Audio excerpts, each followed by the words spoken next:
আজি শিৱসাগৰৰ গৌৰীসাগৰৰ ব্লক কমিটিত ৰাইজৰ দলৰ প্ৰায় 14টা পঞ্চায়তৰ হৈ ৰাইজৰ দলৰ স্থায়ী কাৰ্যালয় মুকলি কৰা হয় গৌৰীসাগৰ ব্লক কমিটিত।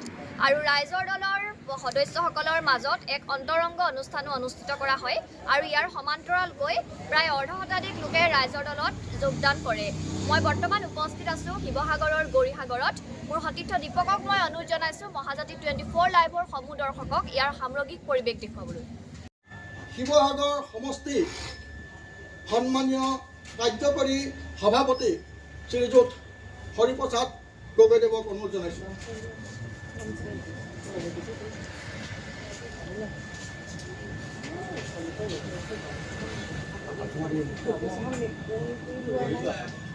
যি সন্মানীয় আমাৰ ৰাইজ দলৰ উপসভাপতি তামুলী ছাৰ, তেখেতক আমাৰ দলৰ পৰা এখনি গামোচাৰ সন্মান জনালে। এতিয়া আমি তেখেতৰ কাৰ্যসূচী ৰূপায়ণ কৰিবৰ কাৰণে অনুৰোধ জনাইছোঁ। আমাৰ উৰুলি দিব।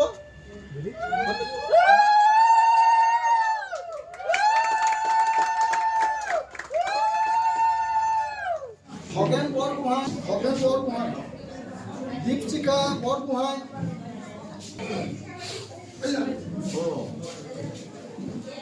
তৰামাই বৈষ্ণৱ,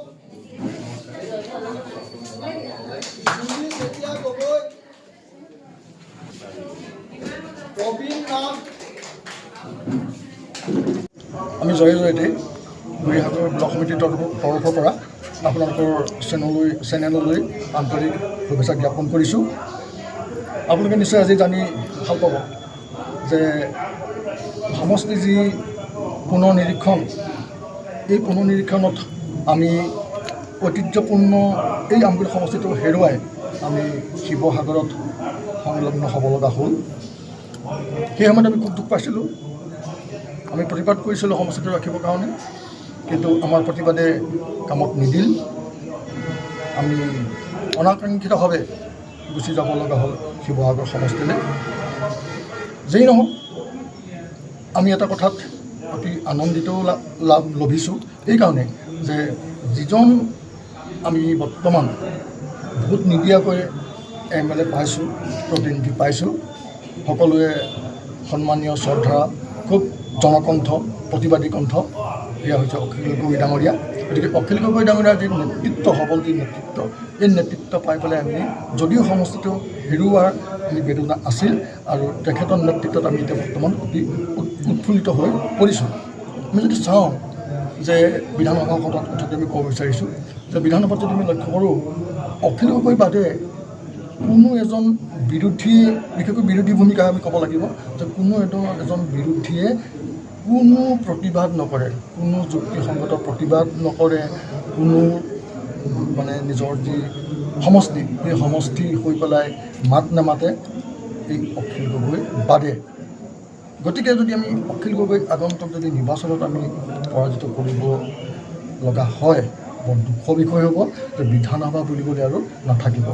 কাৰণ একেটা বাটটো আহি পৰিব। হিমন্তই যি কৰে, বিজেপিয়ে যি কৰে, সেইটোৱে চলি যাব।